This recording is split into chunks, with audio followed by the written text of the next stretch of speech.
어벤져스 전략회의 7월 27일 토요일 순서 시작합니다. 오늘 구자룡 변호사 나와주셨습니다. 고맙습니다. 안녕하세요. 구자룡 변호사입니다. 예, 제가 이비인후과도 열심히 다니고 약도 열심히 먹고 있는데 이게 한꺼번에 나아지질 않는데요. 서서히 나아진다 그래갖고 지금 뭐 대화하는 데는 크게 지장이 없는데 이게 좀 불편한 목소리로 방송을 하게 돼서 여러분께 좀 먼저 양해 말씀 좀 구하도록 하겠습니다. 지금 목소리 불편하신 게 그동안 전당대회 때 얼마나 고생하셨는지를 또 깨닫게 네. 하는 것 같아요. 이게 면역력 약해지기 때문에 이게 확 맛이 가는 목이 이렇게 돼버리거든요. 저도 몇 번 겪었었는데 네. 이게 고생이 막 이렇게 해서 면역 체계 좀 흔들리고 굉장히 체력 저하되고 이게 이제 긴장 풀어질 때 한 번에 확 오거든요. 아, 그러니까 진짜 큰일 치르신 겁니다. 아니 사실 그 목이 전당대 한 이틀 전부터 안 좋았어요. 네. 근데 이제 그 긴장이 유지되니까 버티다가 전당대 그 다음 날부터 이제 긴장 풀어지면서 한꺼번에 이제 이게 또 이게 좀 그 온 것 같은데 뭐 이게 괜찮습니다. 이게 뭐 지금 뭐 다음 주 월요일 정도면 정상화되지 않을까 싶고요. 이게 뭐 좀 맑은 목소리로 전해드리지 못해서 죄송하다는 말씀드리고요. 예, 오늘 저희가 세 가지 주제를 준비를 했는데, 요즘 여러분들 참, 국회 법사위, 그 다음에 과방위에서 진행되는, 특히 과방위에서 이진숙 방송통신위원회 위원장 후보자 연 3일 청문회를 했습니다.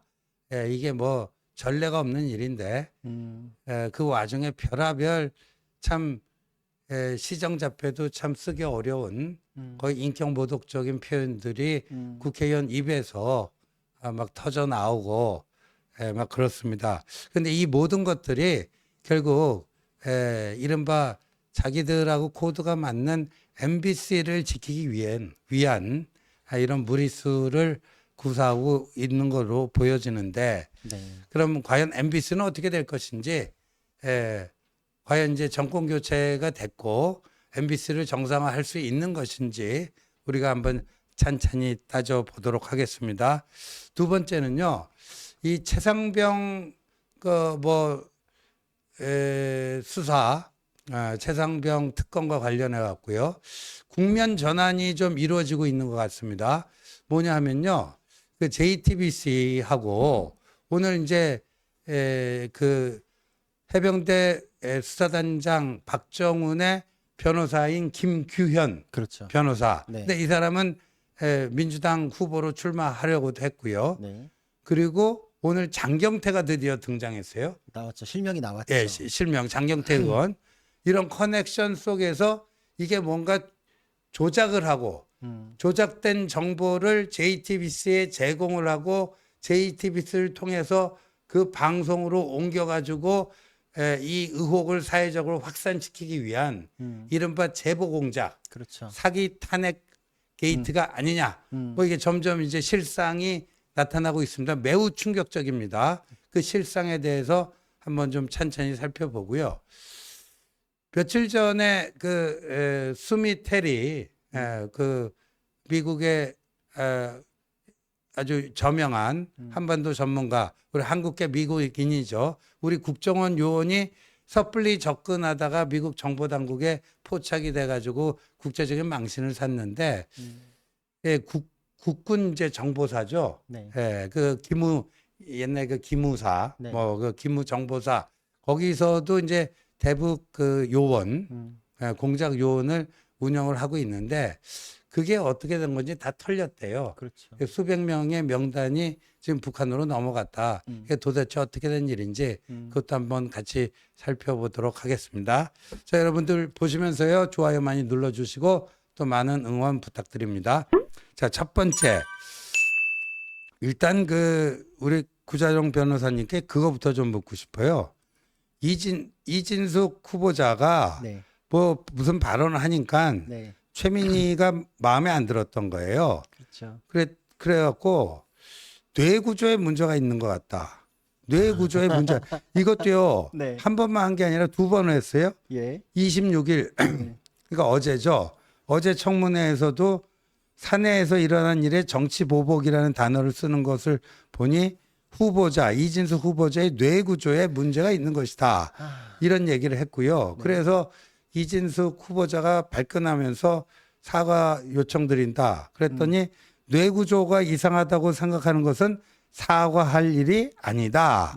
그러면서 오히려 적반하장격으로 국회법에 따라 위원장의 허가를 득하지 않고 사과를 요구하는 태도가 오히려 문제가 있다. 야. 오히려 문제가 있다. 음. 그리고요, 이랬어요. 예, 그 후쿠시마 오염수 이거를 이제 이진숙 후보자는 처리수라는 표현을 썼거든요. 네. 그랬더니 또 거기에 대해서 네. 예, 이 청문회에서 한 발언이 아니고 그 전에 청문회 앞서서 방송에 나갔던 모양이에요. 최민희가. 네. 근데 처리수라고 발언한 거에 대해서 일본 정부 대변인 같은 뇌구조, 극우적 뇌구조를 갖고 있다. 뭐 이렇게 얘기를 했대요. 그러면 저는 이 상식적으로 네. 모욕죄라는 게 있잖아요. 있죠. 예, 공연히 상대를 이렇게 욕되게 하는 행위. 그렇죠. 뭐 공공장소에서 네. 뭐 제가 예를 들어서 우리 구자룡 변호사라서 야 이 XX 이 나쁜 놈아 뭐 이 그렇죠. 매국노야 뭐 어쩌고 저쩌고 막 하면은 그 모욕죄가 되는 거 아니에요. 그렇죠. 뭐 어떻게 되는 겁니까 이렇게? 저한테 예를 들어서 이 최민희 같은 놈아 뭐 이런 그런 느낌으로 예, 예, 법적으로 되게 재밌는 얘기 하나 해드릴게요. 어제 이 발언이 어떤 건지 한 평가하게.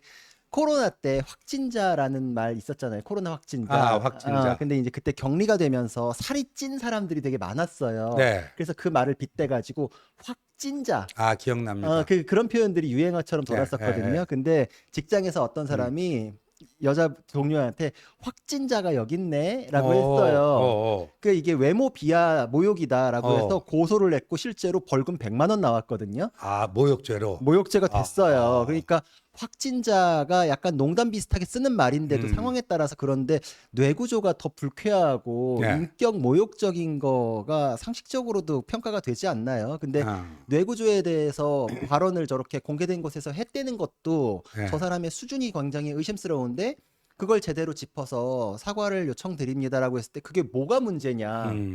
라고 하는 것에 더 놀랬거든요. 저분의 그 언어 감수성이라는 것, 그 인격에 대한 그런 감수성이 지금 어디에 있는지 그냥 최민희 의원의 수준 자체가 그냥 확연히 드러났다. 저거는 모욕죄에 해당할 수 있는 말이 맞다. 이렇게 생각을 하고 네. 그리고 진짜 국회의원이 저렇게 하는 거 보니까 이게 저걸 완장질이라 그러거든요. 그렇죠. 아, 저런 분은 배지 달면 안 되는데라는 생각이 한번 더 들어서 굉장히 안타까웠고 거기서 또 이어지는 게 저분은 자기가 저렇게 모욕죄에 해당할 법한 얘기를 막 이렇게 해가지고 인신공격을 했잖아요. 네, 네.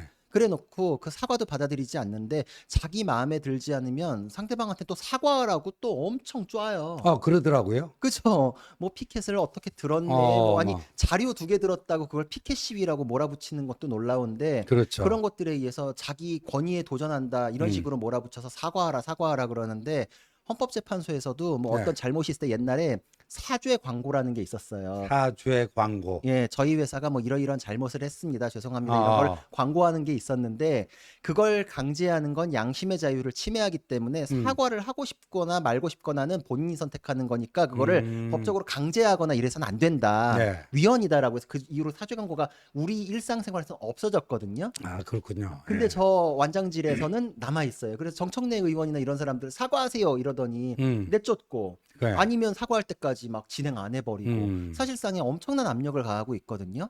왜 입법기관이 가장 법을 안 지키고 가장 인권 유린을 하고 있는지에 대해서 너무 안타까운 생각이 들고 네. 그래서 저런 문제가 드러난 분들에 대해서는 정말 잊지 않고 꼭 표로 평가를 해주셔야 된다고 생각합니다. 그리고 이거는 어떻습니까? 무슨 또 이진숙 후보자가 뭐라고 답변을 하니까 네. 나이가 몇 살이에요? 예?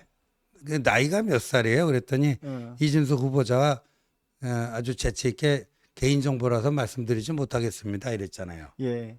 근데 저게 정말 누구나 다 알잖아요. 저게 나이 몰라서 묻는 거 아니잖아요. 그렇죠. 상대방이 정말 인격적으로 찍어 누르려고 음. 하는 건데 우리 길에서 싸울 때도 야, 너 몇 살이야? 요 정도 나오면 정말 눈이 고개가 이렇게 돌아가는 건데 그렇죠. 요즘에 우리 주변에서도 저런 식으로 저급하게 싸우는 모습 이젠 잘 못 보거든요. 아, 진짜 올드하시고 음. 수준도 정말 고개가 돌아갈 정도다. 저거를 어떻게 저 신성한 국회에서의 저렇게 할 수 있을까? 저거 진짜 국민들이 안중에도 없는 거거든요. 음. 아, 막 서로 째려보고 뭐 막 괴벨스 같다는 등 온갖 아, 인격 모욕을 하고. 그것도 괴벨스, 그건 정동영 의원 입에서 나왔죠? 나왔죠, 맞죠? 자기 MBC 후배인데 네. 이진수 후보자는 부끄럽다. 뭐 내 후배지만 너무너무 부끄럽고 한국의 괴벨스 같은 존재다. 그것도 뭐 어떻게 될까요? 저건 그것도 모욕죄를 논할 법한 상황이라고 생각을 해요. 저거는 함부로 얘기할 수 없는 게 예를 들어서 정작 그 독일 있죠. 네. 거기서도 뭐 나치와 관련된 어떤 표현이나 이런 네. 것들은 금지돼 있을 뿐만 아니라 그거를 누구한테 하는 것 자체가 예. 인격 모욕적이기 때문에 아. 형사적인 문제가 되고 심지어 예. 제가 우리나라 뉴스 기사가 기억나는 게 우리나라의 호프집 이름이 히틀러였는데 독일 사람이 이거 제발 간판 좀 바꿔달라고. 오. 이게 독일의 엄청난 상처다. 뭐 근데 우리나라에서 그거를 괴벨스를 갖다 붙여서 그거 진짜 학살의 주범이잖아요. 그렇죠. 어떻게 그럴 수가 있을까요? 저거는 무슨 근거 이씨 뭐 이러는 게 아니라 선정적으로 그냥 사람들한테 프레임 씌우기 위해서 하는 말로써도 굉장히 부적절하다. 아, 저거는 뭐 그러니까 이거 모욕죄는 근데 친고죄죠. 그렇죠. 그러니까 맞습니다. 본인 이진수 후보자가 아마도 이제 고소를 해야만 진행될 수 있습니다. 고소를 하지 않을까 싶은데요. 그다음에 그 YTN 노조위원장 출신 노종면. 네. 야, 이 사람은 뭐 이게 뭐 질의를 하는 건지 어디 집회 나가고 샤우팅 한다고 그러잖아요. 그렇죠. 샤우팅을 하더라고요. 뭐 맞습니다. 예. 내가 당신 같은 사람 검증해야 되는 게 너무너무 답답하다. 어?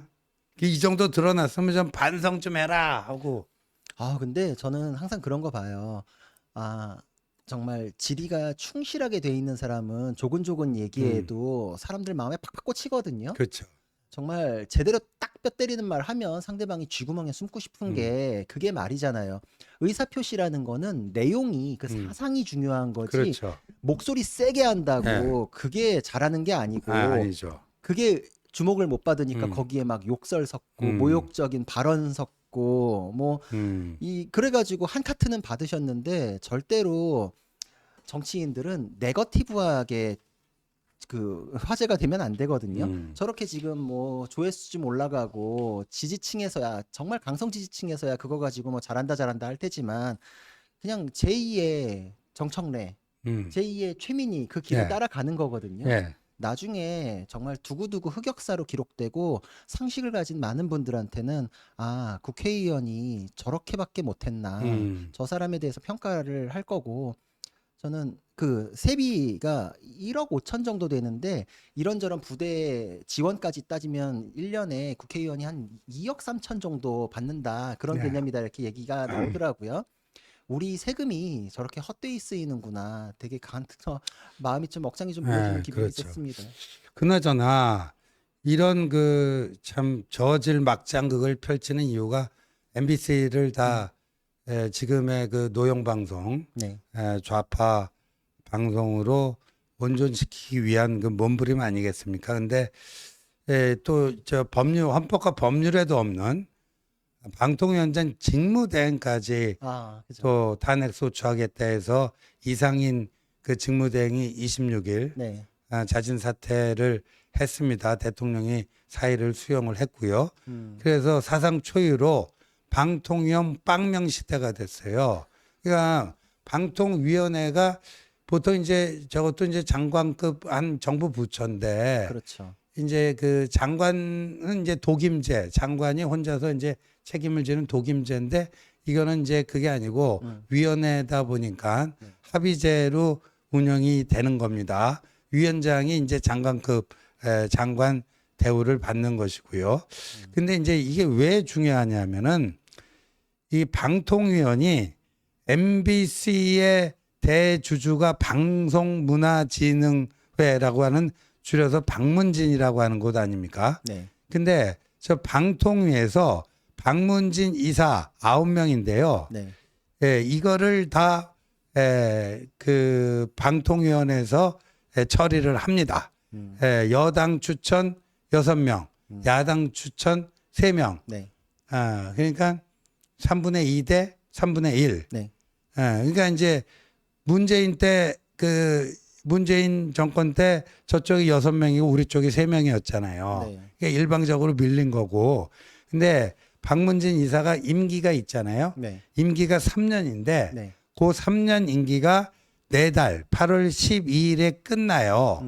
그러면 그때 이제 여야가 바뀐 거 아니에요. 맞습니다. 우리가 6명을 가져올 수 있는 거 아닙니까? 맞습니다. 저쪽 좌파 쪽에 이제 3명이 되고 네. 그거를 박문진 이사 그거를 선임하고 처리하는 요 기능을 방통위가 하거든요. 맞습니다. 그러니까 저렇게 그냥 길길이 날뛰면서 저러려고 하는 거죠. 그렇죠. 결국은 그러니까 MBC를 자기들이 계속 쥐고 흔들겠다. 이거밖에는 볼 수가 없는 거예요. 결국은 MBC를 자기들 입맛에 맞는 사람들로 그대로 유지하겠다. 그러니까 이게 국민의 방송이 아닌 거예요. 민주당의 방송인 거지. 그리고 정권 교체를 통해 가지고 그게 국민의 방송으로 돌아가는 거를 막고 있다. 어떤 방식으로? 위헌적인 방식으로. 왜냐 따져보면은 아까 보세요. 지금 방통위원이 지금 1명 남아 있었어요. 네네. 그러니까 여기서 직무대행자는 탄핵의 대상자로 명시돼 있지 않아요. 그렇죠. 헌법이나 법률에 없어요. 그런데도 해석상 가능하다라고 주장을 하는데 이게 또 문제가 되는 게 뭐냐면 김현 의원이 이거를 지금 탄핵시키기 위해 가지고 법 개정안에 직무대행자도 포함시키는 걸로 개정안을 얼마 전에 냈었거든요. 발의를 했죠. 그렇죠. 그러니까 그거 자체가 기존 법 체계 하에서는 직무대행자는 탄핵 대상자가 아니라는 걸 스스로도 알았던 건데 그랬는데 이렇게 법에도 안 맞는 탄핵을 했던 거 여기서 이제 첫 번째 문제가 있고 두 번째로 탄핵 소추 사유가 그 위원장이랑 70여 건의 의안을 처리했다라는 건데 직무대행자나 위원장이 탄핵 대상이 된다고 1단계를 통과했다 쳐도 네. 그럼 직무대행자가 된 이후의 내용만 가지고 탄핵 사유인지 아닌지를 삼아야 되거든요. 그렇죠. 근데 부위원장 시절에 뭐 안건을 했다. 그렇지. 그 그렇죠. 옛날 거를 왜 갖고 이게 둘까지 다 말이 안 됐어요. 근데 말이 안 되는데도 우격다짐으로 밀어 넣었는데 정말 그때 쓰는 거에 의해서 법적으로 말 안 된다라고 탁 끊어버리고 직무 수행했을 때 나중에 이게 막 되네 안 되네 이렇게 난리칠까봐 부위원장이 결국은 희생을 한 거죠. 혼란을 초래하지 않기 위해서 그냥 사퇴해버린 건데 네. 그럼 영명이 됐죠. 결국은 민주당이 탄핵권을 쥐고 흔드는 바람에 국가의 기능 하나가 거의 폐지되는 수준이 돼버린 거예요. 그러니까요. 국가 기능 하나가 없어져 버렸어요 지금. 지금 이런 참혹한 결론이 온다. 결국은 MBC 하나 지금 하겠다고. 근데 여기서 다시 또 법적으로 가보면 우리 법은 어떤 그 정치 집단이 정권을 잡았을 때 그 색채로 나라를 운영할 수 있는 거를 당연히 네. 여겨요. 그렇죠. 그래서 좌파가 잡았을 때 좌파 색채로 해봤고 국민들이 야 이거 영 아니다 그러니까 5년 만에 정권 교체 하셨잖아요. 그때 그 색깔로 할 수 있게끔 시스템이 짜여져 있어요. 그래 니네가 여당이야? 그럼 6명 그럼 우리 여기 3명 이렇게 해서 한번 해봤고 다 이상하네? 라고 한 국민들이 표로 평가하셔서 정권 교체 하셨고 그럼 우리가 우리 색깔로 6명 해야서 한번 그 색깔대로 국정 운영 해보고 평가를 받아야 되잖아요. 그렇죠. 근데 그거를 지금 법에 보장되어 있는 걸 막아요. 제가 제일 싫어하는 건 룰을 흔드는 사람들. 그러니까 예를 들어서 룰이 있고 그 룰 안에서 내가 원하는 걸 얻기 위해서 최선을 다해야 되는 게 긍정적인 우리 상식의 세계잖아요. 아, 그럼요. 근데 네. 가위바위보를 했는데 졌어. 근데 아니야 3-3번이었어. 우겨.